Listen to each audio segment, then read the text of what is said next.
Okay, it's time for another huge debate on Full-Time Devils. This topic was voted for by you, and today it is all about the question on every fan's lips right now. Can Jose Mourinho turn it around at Manchester United? Now, I am very much on the fence about this, and maybe you are too, so hopefully this video will help you, sort of form your opinion a little bit on this subject.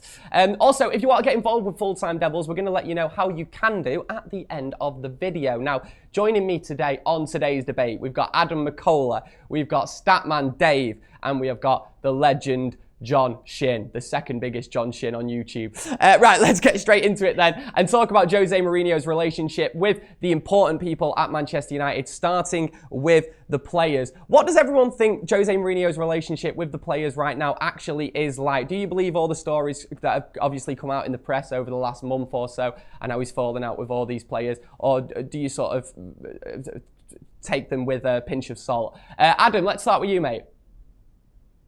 I don't know. I think he'll have different relationships with different players. Obviously, I don't think his relationship will be the same with every single player. The thing for me is whether he's got personal issues with people or not. I think he will have. I think some people will have issues with him. I think when you see the kind of things he's come out and said in the past, I think it'd be hard not to have an issue with him. But I think most of the players, if they do have issues with him, I don't think it will be because of that. I think it will be because of his style of football, as well as his man management, because a lot of the football we play goes against the natural instincts of some of our best players. And as we've seen, every single player in our squad isn't performing to the standards that we'd expect. So when you see that it's not just one player, it tells me that there's a lot more players in there that aren't seeing the vision, aren't agreeing with what's going on.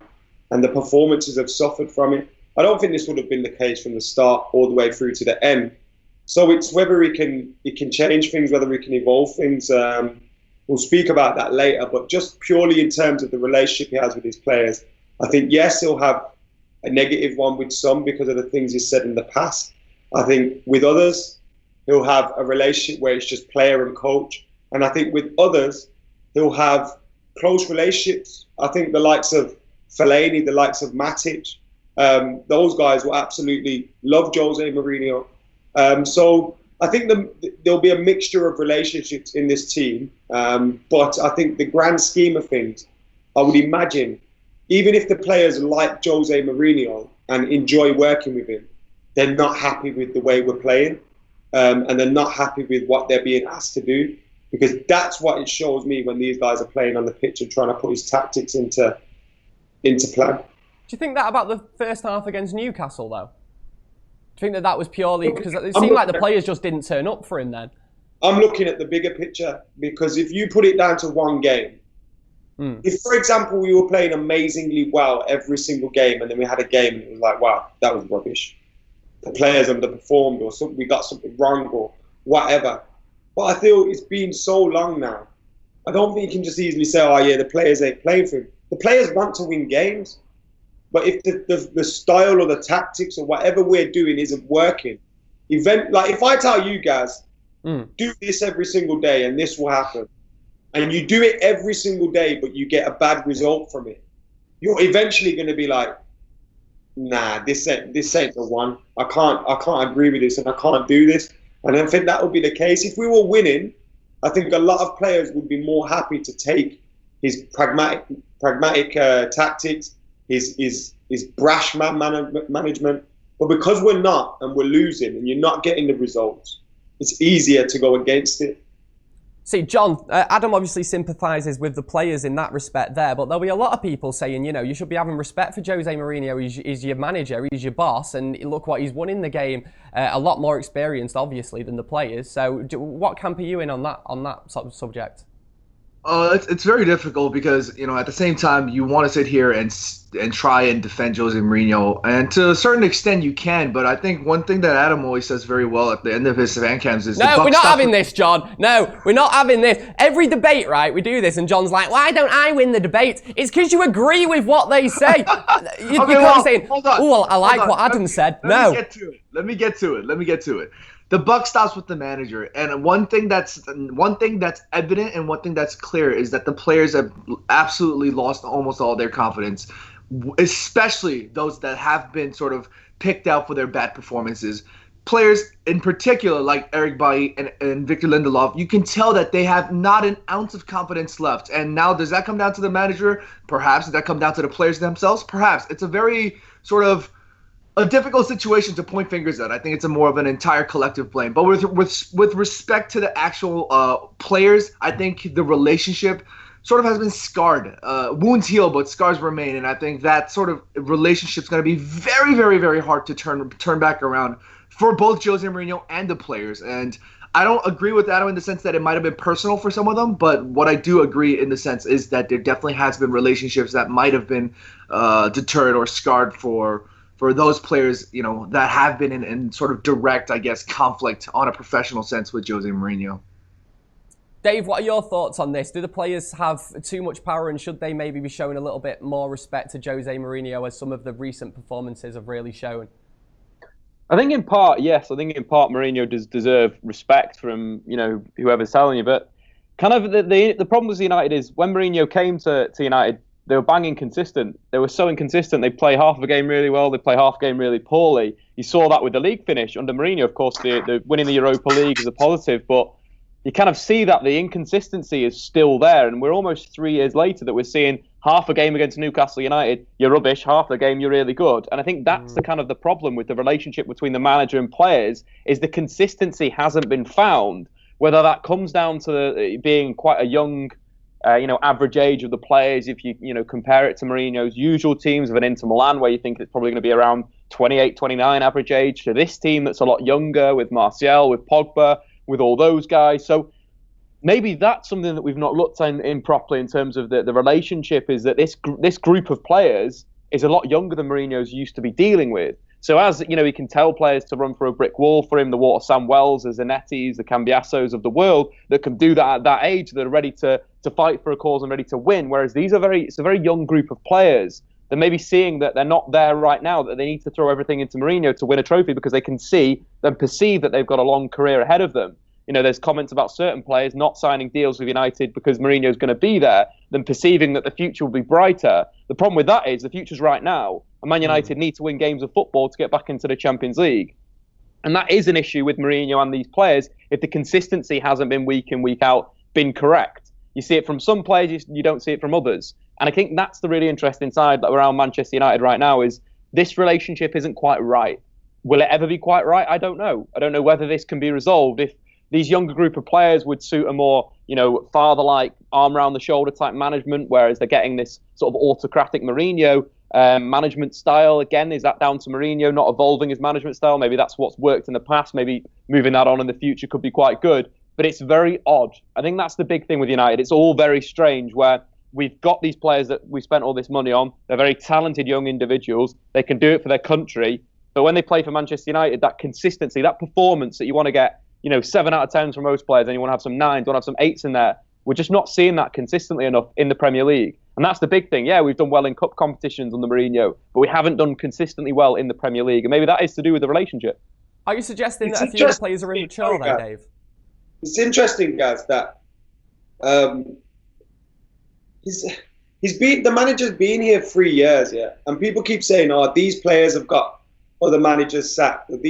This squad is very, very different to the 12-13 squad that Moyes inherited from Mourinho, and I think it's a weird one to me that the manager is almost being excused for his team's inconsistencies. Surely, then, your manager's here to get results, and if what he's doing isn't getting results, you adjust to what you have. It's like, it don't make sense to me. Like, you can't have all these young, talented players and then try play like an 05 Chelsea. It doesn't make sense. Surely then, as a manager, you've got to see what you have and make something work with what you have. And that's Mourinho's problem. He's not like willing to adapt to what he has, use what's good there. He'd rather slaughter it and get something new, but he hasn't got what is new all the time. And that's why I think a lot of these players won't. You mentioned players don't want to sign contracts for him. There's a reason for that. I wouldn't want to sign a contract under him. But I'm talking about consistency at that point. that's the thing, that they're perceiving the future. When you get 4 players on the same page, but players don't want to play for him. So how is he going to get consistency? That's not my point. My point is about the consistency of those individuals looking for the future instead of looking at the now and looking to perform now. Can't turn around and say to me some of these players that play. I work a job. I work at the job as hard as I can every single day of the week. That's what I do. If you're the manager getting onto talking bollocks every single day, you'd be like, you know what? I'm here, but I'm not really here because I'm my own manager, so I tell myself what to do. So we have no disagreements. See, but I personally disagree there, Adam. Like in the past, like I've personally had bosses that maybe I didn't like too much, but I've not let that affect my craft because I'm passionate about my craft. I want it to be as good as it possibly will be. And you think that would also be the case for the players? Like, yeah, I don't like the manager necessarily. I don't really get on with my boss, but I don't want to show myself up. And I feel like against Newcastle in that first half, especially, that was what they were doing. Well, if you're playing football that brings the best out of your team. This is what's mad to me, you know. People constantly excuse Mourinho for the team underperforming. He's the only manager that gets away with this shit. This is it. Like Matt, I wasn't excusing him. I was saying that was the issue. And Robin van Persie didn't want to train, and all these players wanted to leave. Vidic left. Yeah, our captain left in our worst season ever, and people were saying he's right to leave. No one wants to play for Moyes. And now all of a sudden Mourinho's here and everyone's just got to grin, bear it, shut the up and play. How? Hang on, wait. But you're saying that the players are right to want... completely different than what we're talking about. Adam, you're saying the players want to... You're saying the players that want to leave now are justified in that, but then you're also saying that you didn't like when Vidic did it. No. I understood why Vidic left. Yeah. And I understand why people would want to leave under Mourinho. How hard is that to see? Okay, let's move on then. Let's move on. Let's stop talking about the players. We've got our points across. Let's talk about a different topic. Let's talk about Jose Mourinho. Don't make me look stupid, because my man's telling me these men don't want to sign contracts and all this, and it's their fault. That's not what guys, we've all had a say, and we've not even come to John in about 2 hours, so we need to talk to John about the next topic, which is all about Jose Mourinho's relationship with the Manchester United board and how important it actually is. If Jose Mourinho actually weren't to have a necessarily positive relationship with the Manchester United board, he might be out of a job, don't get me wrong, but the fans would love him, wouldn't they, John? No, they would, but it's like, as I mentioned, you can't just fling fingers to one person. The relationship with the board is so shocking. I mean, the state of Manchester United and the way it's been run as an organization, as a franchise club, is pathetic to a certain extent. I mean, you look at the state in terms of commercial aspects. Sure, that's great, fantastic. Recently, I was just on Twitter. I was looking at Juan Mata and Romelu Lukaku laying on a bed because they just got a new bet sponsor or something like that. I don't even know if it's true, but one of them. They could be doing great on that, but the fact that they weren't willing to back Jose Mourinho in the market, but at the same time say that they're willing to back Jose Mourinho when the results aren't coming, it's just like you're talking out of your ass. And from a board's perspective, irrespective of what Jose Mourinho's relationship might be with the players, if you trust your manager, you back your manager. The fact that they physically did not back him financially, and then they turn around and say now they back him. I don't get where their objective is. I don't get where their sort of the root is in terms of what they want to achieve with Jose Mourinho. It's so confusing, and Jose Mourinho's relationship can be frosty, it can be cheery, whatever they want. He can have his backing, but what the result stands is that he didn't get the financial backing that he wanted. I don't care what your thoughts are on Jose Mourinho didn't deserve the money. He deserved the money. It doesn't matter. The pure fact is that he wasn't backed financially, but the fact that he's backed sort of vocally and that he's backed in terms of his job now is just so up and down, back and forth, left and right. It's just where is the clear vision? I mean, if the board doesn't have a clear vision, who the hell has a clear vision here?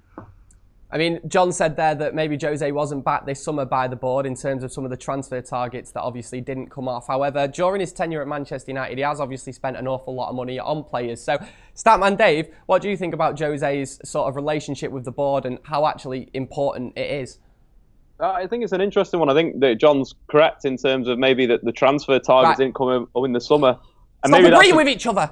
And that's a big thing where you've got to look that Mourinho in previous jobs after year 2, in the summer after year 2, if he doesn't get backed or they don't get the signings that he may want, things go up in the air. You're thinking Real Madrid, you're thinking Chelsea, same thing. Didn't get backed in those summers before. Things went a bit wrong. And I think Mourinho was trying to identify players that would improve the side. Centre-half, we've still got a bit of a problem, whether Mourinho doesn't trust some of them, whatever. But there were talk of players that would come in that would massively improve that. Harry Maguire, Koulibaly, players that you'd expect to improve that defence. That's the problem. It's expectation, isn't it? And with Mourinho, he is suited to older players. That's the big thing. He's suited to older players. And maybe that is to do with the vision and where Man United want to be. They want to build a young squad. They want to build a talented squad. We all love that sort of attitude and idea that these young players coming in. But does that make sense with Mourinho? Probably not. Mourinho likes these prime players, should we say, and maybe that's the bit of the breakdown there is Mourinho saying Perisic, and we've already got someone so talented like Anthony Martial, but it's like that consistency that you need to get from board to manager to player that again is a little bit broken in terms of who Mourinho may have wanted or perceived to want at Manchester United and who they've actually got, and maybe that's the breakdown, and whether someone like a director of football coming in could help that out and help Manchester United as in footballing terms to get these targets and to have the same ideas as the manager of what they want to achieve on the pitch with the players that they want to buy. Adam, over the summer, I got the vibe with a few of the players that we were linked to that the reason we didn't end up actually going full in for them was because they weren't the type of player that are going to sell, thousands of shirts worldwide.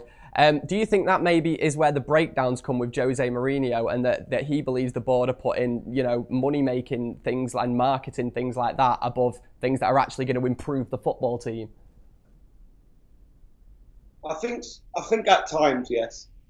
I think at times, but I also think, like, Manchester United have always been a club that makes Galacticos. We don't buy them. And I know we weren't in for any, you can't call Perisic and Willian and all those kind of players Galacticos, but they are players that are already made, already done. They're not going to really improve much.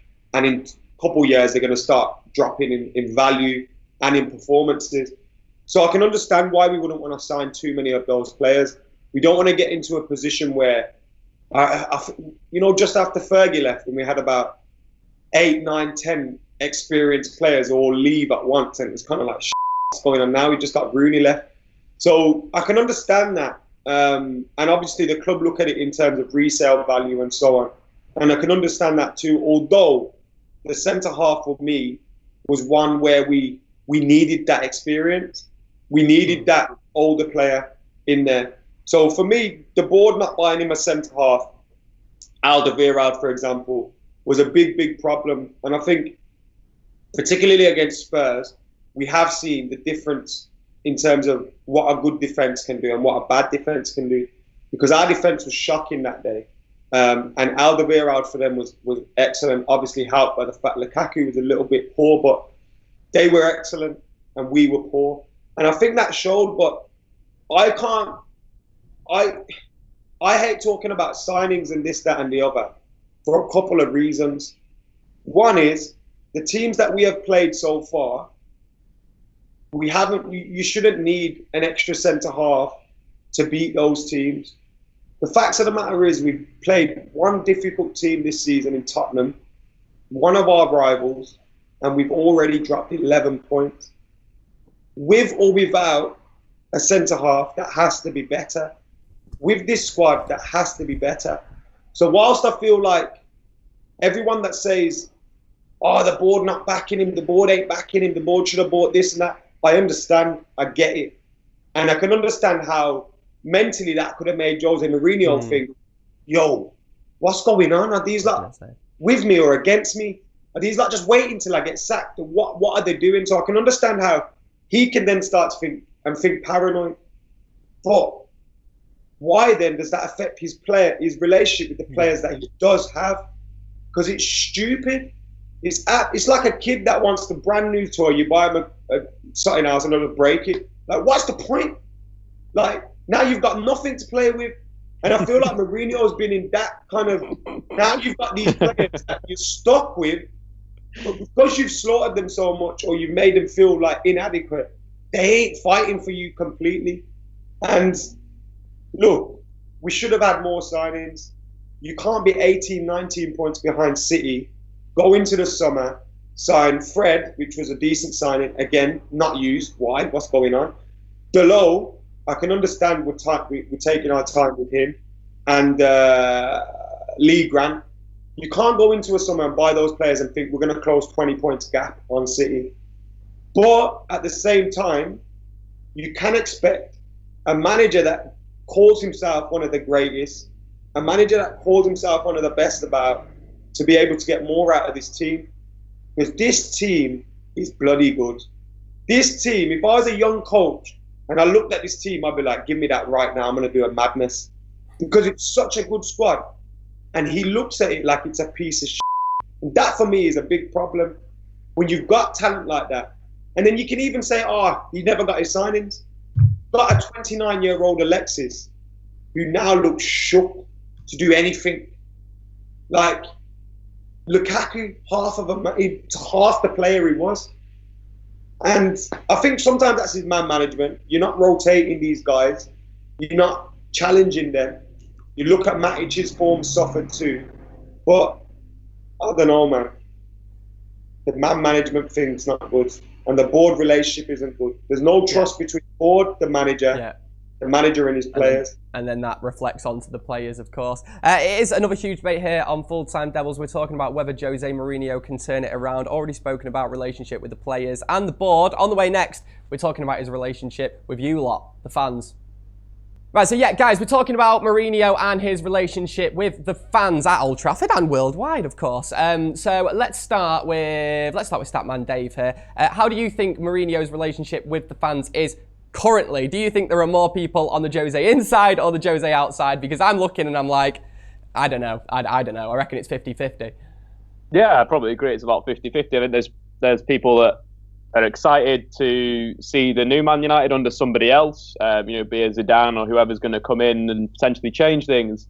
And then there's others that, do support Mourinho, will support Mourinho as Man United manager until he gets sacked. And I think that may be the right attitude as a fan. But the problem is, if you don't enjoy the football, you don't enjoy the football. Football's one of those things. Some football you like, some football you don't like. And again, I think that's the interesting side of Man United right now, that you go and think of the Europa League, the cup finals that have been fantastic, the FA Cup finals.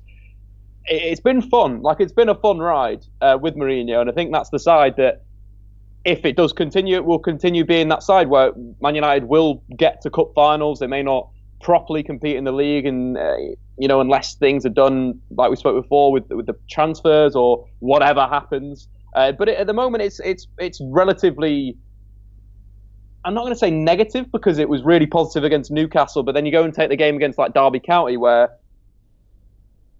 it's not the greatest atmosphere. There's a lot of negativity around that result. There's a lot of negativity around Mourinho. Then you get the Newcastle game, which is we're getting absolutely hammered again. You're thinking, this is absolute rubbish. And then United come back, and it's like the good old days of Fergie, those comebacks. So it's this really weird journey that we're going on at the moment as Man United fans, where we're at the peak of happiness, take that 3-2, but then we're also at this, what the hell's going on situation. So I think the relationship is choppy, where there's people that are hanging onto the boat before it's gone down. There's people that have already got onto the life rafts and shot off to Zinedine Zidane's island in France.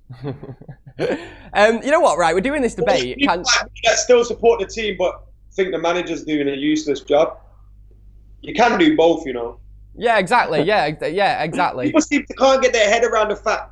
On Instagram story the other day, I was singing Mourinho's Red Army. Yeah, people can't get their head around the fact that when I'm inside the stadium, I'm gonna sing every song I can.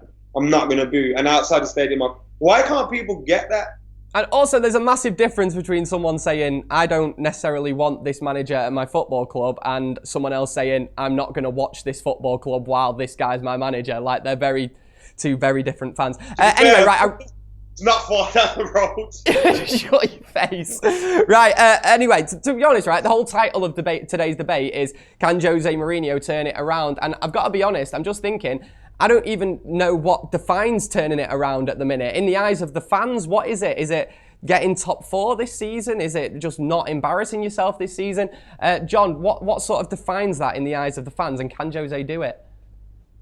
I mean, at the end of the day, for Manchester United fans, turning it around would probably equate to entertaining football and winning football. I mean, you can have a balance of winning of both, and Sir Alex Ferguson was able to do that on many occasions, and that's what his legacy is built on. Of course, it's very difficult nowadays to sort of, I guess, exemplify both winning and winning football and entertaining football, but you can't expect these fans to pay hundreds of pounds, hundreds of dollars, whatever it is, to go to Old Trafford every week and to be expecting results like, for example, the Newcastle game, the game against Valencia, the game against Derby County, seasons before, game after game. And I think the relationship that probably best describes the relationship between the fans and Mourinho is probably the fans maybe might feel cheated on. I mean, Jose Mourinho had promised the fans of this Jose Mourinho style that's always been winning mentality, and third season, a second season winning trophy and whatnot. He promised fans that, and rather what we're seeing is this negativity around the media, negativity around the club, and it's almost turned too sour. And I constantly use the word scarred, and I think the relationship with the fans is the most delicate relationship that he can have amongst the players and the board and the fans, because it's the fans that will, at the end of the day, give you the power that you need to continue on at the club, however it is. And I just don't see that. It should be, and I just don't see that continuing on with Jose Mourinho. Although it is, I guess, in some sense, 50-50. There are people that support Jose Mourinho till they die. There's people who think Jose Mourinho should leave now. Every second goes by without them thinking about him getting his ass kicked out the club. But one thing is for certain is that he does receive his backing at Old Trafford, and I personally just don't see it happening. I personally don't see the relationship being repaired for those people who have already sort of lost faith with Jose Mourinho. So no matter what, you can't see happening, and the sort of criteria for it are just far too unrealistic. I think the damage has already been done to a point where regardless of Jose Mourinho turning it around or not, I think everybody would sort of be like, all right, Jose, thank you for your services, but I think it's about time we made the next change. I like how John refers to United fans under this umbrella, but John, I want to know what you think. Is Jose? Is he done? That's pretty much my point. Is that okay, Jose Mourinho? It's Jose Mourinho. I thank him for his services, and I continue to think that he maybe has the potential to turn it around. There's a reason why he's a world-class manager. At the end of the day, you can't take that away from him. But irrespective of what that can be, I think at the end of the day, we've come this far enough with Jose Mourinho, and I think maybe it's time to see some change. Okay, John's Jose out. Adam, what do you reckon? What can he do? I'm joking. What can he do to fix his relationship with the fans? Who? Jose, is it possible? What relationship with the fans? All right, I don't think it's not a bad relationship with the fans at all. I think it's a weird one. There's so much discussed with Jose. Look at the facts. Are the results good enough? No. The results aren't good enough. Should he keep his job based on that? Yes, I think he should keep. Based on the results only, I think he deserves to stay in the job. First season, 2 trophies. Second season, finishing second. Now, we've had a bad start, but if you take the whole picture into things, he doesn't deserve to be sacked based on results. For me, the problem lies where you're not getting a response out of your team, where you're not getting tactics that suit your team, where you're not, managing your squad sufficiently and keeping everyone happy. When that starts to happen, you can only see one thing happening. And that's why I was buzzing for that Newcastle result. Absolutely buzzing, because we haven't won a game in ages. And it was so nice to just get 3 points. But ultimately, once the dust had settled down and you sit back, you just think it's papering over the cracks a little bit, because we didn't learn anything new. Jose isn't going to play like that in the second half for 90 minutes in any game ever. I think we can all agree with that. Okay. And I think when you look at some of the fixtures that we've got coming up and you look at the way we've been playing, I think there may be a few bad results on the cards, unless that is a turning point and he can use that to galvanise the squad, galvanise himself, and get a result. Because I think what we've seen with that mirror story, what we've seen with all of that, was it galvanised the fans, and the fans stayed behind the team at halftime. And I think if it wasn't for that mirror story, we wouldn't have had that. So if he can keep the fans galvanised and keep his team on side, which I doubt, maybe he can rescue his job, but I don't think he will. Yeah, it's asking a lot, and it does seem slightly unrealistic. Right then, it is time for the 30-second round. I'll be completely honest, I've not actually made up my own mind on whether Jose Mourinho can turn it around myself. I don't even know what I think about it myself. So hopefully one of you guys can convince me. Statman Dave, tell me if you think Jose Mourinho can turn it around, and tell me why in 30 seconds. Go. Well, I think firstly, can Mourinho turn it around? Yes. Mourinho has proven in his career that he is a winner. World-class manager. We can't forget that he's won the European Cup twice. It's not done by many people. But will he do that considering the relationship with certain players, with the lack of transfers, and maybe with certain parts of the fan base? Maybe not. And I think that's the big thing. Mourinho needs to galvanise the guys. As Matt was saying, the result against Newcastle needs to push Manchester United on. That freedom going forward needs to be opened up. Will we see that next week against Chelsea? And we're done. Go on, Maybe not. I thought you had 2 more words left there, Dave, so let you finish. Right, Adam, 30 seconds. Can Jose Mourinho turn it round at Old Trafford? Answer it and try and explain, try and convince me why. Go. Can he? Yes. Will he? Unfortunately, I don't think he will. I think his relationship with the team, with the squad, has gone too far, and I think it's kind of irreparable. Yes, he may still have 1 or 2 players on side, but in terms of the squad, I don't think he has, and the football isn't good enough, and I can't see him changing. So I think it'll be one of those things where we go back into that kind of cycle again of a bad result, a good result. We think we're around the corner, but we're not. You've done it in 26 seconds. 26 seconds. John, cheer me up, mate. 30 seconds. Can Jose Mourinho turn it round at Manchester United? Go.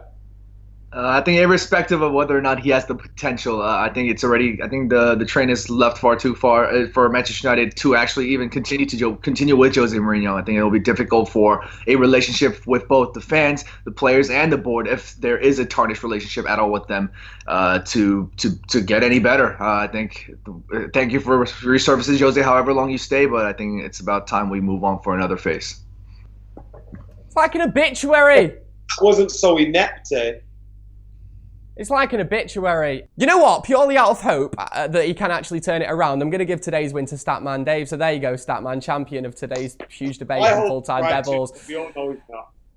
Right, get in the comments below and discuss what we've chatted about today. And also, vote on who you think was the winner of today's debate, because you can do that. Okay, earlier on, I let you know that you can get involved with Full-Time Devils, giving us your opinions on all things Manchester United. Check out this if you want to find out how. Yes, this is a public service announcement for all you Reds out there, because we have got a request. We need new faces on this channel.